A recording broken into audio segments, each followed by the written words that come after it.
Masungit na panahon. Magpapatuloy dahil sa hanging habagat na pinaigting ng Bagyong Kabayan at low pressure area sa Ilocos Sur. Pinakasariwang ulat panahon, alamin. Water level sa Marikina River at San Mateo River patuloy na binabantayan. Ilang residente nakatira malapit sa ilog sa evacuation center nagpalipas ng gabi. Malakas na ulan at pagbaha nagdulot ng perwisyo sa mga residente at motorista sa iba't ibang bahagi ng Metro Manila. Bagyong Waning na may international name na NAC-10 sa Thailand naman nanalasa. Isa ang patay.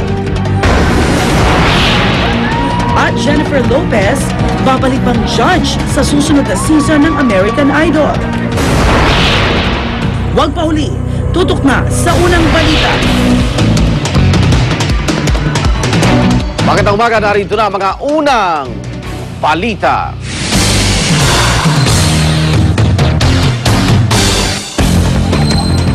Napabayang kandila o gazera ang pinaniniwala ang pinagmulan na sunog na tumupok sa may 100 bahay sa Barangay Escopa 1 at Barangay Escopa 3 sa Quezon City. Para sa detalye, may live report si James Velasquez. James! Yes, Igan, tinatayang mahigit 100 bahay nga ang nasunog dito sa Barangay Escopa 1 at Escopa 3 sa Quezon City pasado alas 2 sa madaling araw kanina. Naglalagablab na apoy ang inabutan ng GMA News sa Barangay Escopa 1. Umabot ito ng 5th alarm. Mabilis ring kumalat at lumaki ang apoy dahil magkakadikit ang mga bahay na gawa sa light material. Kanya-kanyang takbo tuloy mga residente para isalba ang kanilang sarili at anumang gamit na kaya nilang buhatin. So nag-worried ako dahil baka kung may kuryente. Si Aling Teresita Dulagan nadapa at nasugatan dahil sa dami ng mga residenteng nagmamadaling lumabas ng kanilang mga bahay. Mag-aalas 4:30 na magdeklara ng fire out ang mga bumbero. Patuloy ang kanilang investigasyon pero posibleng napabayang kandila o gasera raw ang sanhi ng sunog. Medyo hirap tayo na ma-penetrate kasi gitna at narrow street, maliliit yung kalsada. Tinitingnan natin yung anggulo na may naiwan sila doon. It's either yung mga kandi-kandila kasi wala silang ilaw. Igan, mga ilan-ilan na lang yung mga residenteng nananatili dito, yung mga nasunugan. Karamihan sa kanila nagpunta na sa mga bahay ng mga kamag-anak nila na nakatira rin dito sa Quezon City. At ngayon, tinitingnan na lang ng barangay kung matutulungan pa nila o madadala nila sa isang basketball court na pwedeng gawing evacuation center yung mga natitira pang nasunugan. Igan? Maraming salamat, James Velasquez, sa gulat live mula sa Quezon City. Matapos tumila ang mga pag-ulan, unti-unti nang bumababa ang water level sa Marikina River. Alamin natin ang sitwasyon doon mula sa Marikina. May live report si Dante Perez. Dante. Yes, Rhea, kasabay nga ng pagbuti ng lagay ng panahon ay bumaba na rin yung water level dito sa Marikina River.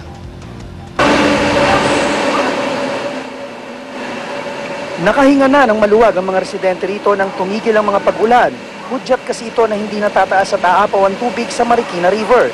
Sa pinakahuling monitoring ng Marikina Rescue 161 kaninang alas 4 ng madaling araw, nasa 14.3 meters na lang ang level ng tubig sa ilog. Malayo na ito kung ikukumpara sa critical level na 16 meters, kaya wala na raw dapat ipangamba. Maliwanag na po, pwede po silang umuwi. Pero yung iba, kasi may mga tubig-tubig pa, dito muna yung iba. Anumang oras ngayong araw ay maaari na rin magsibalik sa kanilang mga tahanan ang may 154 na pamilya o 754 na evacuees sa Bulela Covered Court sa Barangay Malanday. Kahapon po kami dumating dito kasi malaki na po yung tubig. Mahirap na kasi po yung kagaya ng Ondoy at saka yung Falcon. Sabi yung laki kaya na Kasi nung Falcon di kami lumikas po nadala lang kami kasi may sunod sa kapitbahay namin kaya kami napalikas. Kaya ngayon, hindi pa masyadong malaki, lumikas na po kami. Kasi wala ng ulan, tapos mababaw na yung tubig, nalinisan na yung bahay namin, kaya pwede na kami umuwi. Rhea, dahil nga dyan, una nang pinauwi ang mga evacuees sa Bautista at Nangka Elementary School kagabi pa lang. Yan ang latest mula rito sa lungsod ng Marikina. Balik sa'yo, Rhea. Maraming salamat, Dante Perelio, nagulat live mula sa Marikina. Kamustahin naman natin yung sitwasyon sa Camanaba area kung saan nagmistulang ilog ang maraming lugar kahapon dahil nga sa pag-ulan. May live report si Maria Ausente. Maria! Yes, Igan, magandang balita nga, magdamagang hindi umulan dito sa bahagi ng Camanaba area, although meron tayong na-monitor na manakanakang pag-ambon. Kaya yung ibang lugar dito, lalo na sa Navotas at Malabon, tila gutter level na lang yung tubig. Pero dito sa Valenzuela, tila may ilang lugar pang bibilangin pa daw ang araw bago tuluyang humupa yung baha. Sa Governor Pascual Street, Malabon, gutter level na lang ang tubig. Samantala, Igan, sa MH Del Pilar Road naman, nasakop ng Barangay Santolan, Malabon, gutter level din ng tubig baha. Pero ang mga dumadaang sasakyan dito, dahan-dahan din ang takbo. Sa pagtansya natin, mga 50 meters yung haba ng daan, nababagtasin na may gutter level ng baha. Paglagpas dito hanggang doon sa may boundary ng Malabon at Valenzuela, Igan, na Arco, good news po, wala ng tubig. Ang problema nga lang, ilang metro lang layo mula doon sa boundary, pahirapan ulit ang pagdaan. Mga pasado 2:00 ng madaling araw kasi kanina, halos gatuhod pa rin ang level ng baha sa kahabaan ng MH Del Pilar Road na sakop na ng Barangay Arcong Bato hanggang sa Barangay Pulo, Valenzuela. Kaya si Aling Lin Aspa di na natulog.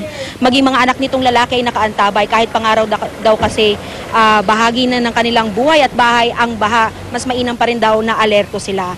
Webes pa raw kasi nung isang linggo ang baha. Mabuti na daw at kagabi ay di na bumuhos ang ulan. Ang problema kapag abot tuhod ang tubig, Igan, batay sa kanilang karanasan, umaabot pa daw ng 3 hanggang 5 araw bago tuluyang humupa yung baha. Yung high tide, talagang mataas talaga ang tubig dito. Ayon din kay Aling Lin Aspa, Igan, kapag daw dumadaan yung mga jeep doon sa bahagi ng Barangay Arco, ang tendency ng mga pasahero, dahil papasukin na nga yung tubig yung jeep, ang tendency nila ay bumaba sa jeep at lipat na lang sa trike upang makauwi sa kanilang mga bahay. Igan? Maraming salamat! Maria Ausente, nagulat po live mula sa Valenzuela. Perwisyo at sakit ng ulo ang idinulot ng ulan at baha sa ilang motorista at residente sa Metro Manila. Ang ilang sasakyan nga tumirik sa gitna ng baha. Narito ang report.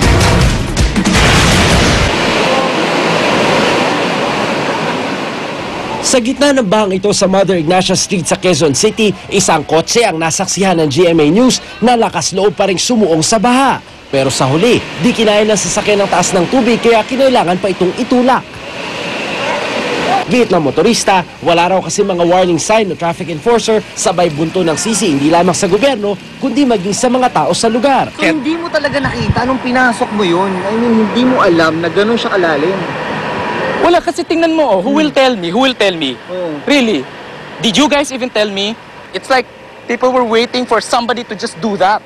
Pero hindi mo ba na-realize na baka malalim? Why do you bakit ako? Diba? Dapat i-inform. I should have been informed. Yun lang yun. Sa Rojas District naman kung saan baharin at muntik pang umapaw ang isang creek, may mga gumawa ng improvised na bangka na libreng nasakyan ng ilang residente. Sa Araneta Avenue, ilang truck din ang tumirik dahil sa mataas na baha. Bumigay rin ang makina ng armored vehicle na ito. Kaya inilipat pa ang mga karga nito sa isa pang armored van. Abot dibdib naman ang bahang na merwisyo sa mga residente ng Barangay Salapan sa San Juan. Mailan ngang umakyat ng bubong tulad ng buntis na ito. Hindi, pag bibili mga pagkain, paano ginagawa niyo? Bangka. Nandito lang po sa taas. Hindi po makababa, hindi makasiyan kasi nandito po siya sa baba. Para sa unang balita, Steve Dailisan reporting. Mga baradong estero, isa sa mga sanhi ng pagbaha sa Metro Manila ayon sa MMDA. Sa dami ng mga nakatira malapit sa mga estero, hindi raw ito magawang linisin ng MMDA. Narito ang report ni Maris Umali. Dito na sa may tabing ilog sa Rojas District sa Quezon City isinilang at lumaki hanggang sa magkapamilya si Luis Taginod. Pahirapan daw ang kanilang sitwasyon tuwing malakas at walang humpay ang ulan. Dahil kasunod na raw ng pag-apaw ng ilog ang pagbaha sa kanilang tirahan na madalas hanggang dibdib o minsan lagpas tao pa ang taas. Mahirap po, yung lalo pa kanina maaga pa. Ano nangyari? Mataas din mo kasi yung inaabot ng tubig dito sa amin. Diyan sa labas hanggang dibdib ko. Ang inabot. Kaya ginawa ko, mag-ina ko, nilabas ko na lang, inakit namin sa taas. Sabi ko, sa hirap ng buhay, wala naman kaming malilipatan na manon. Na, kung meron nga lang ba kagaya ko niyan, isa pa ako, na ang trabaho lang namin dito, nagbubotidyaryo lang rin kami. Bukod sa perwisyo at panganib na dala ng paninirahan sa mga ganitong lugar, isa rin ito sa sanhi ng patuloy na pagbabaha ayon sa MMDA. Base sa nakalap na impormasyon ng GMA News Research mula sa MMDA Flood Control Monitoring Services, 57% ng mga waterways sa Metro Manila ay di mapasok o malinis ng ahensya dahil bukod sa masyadong makipot o mababawang mga ito, puno rin ito ng mga tinatawag na informal settler. We have constricted our waterways. It's a man-made diminution of the free flow of water.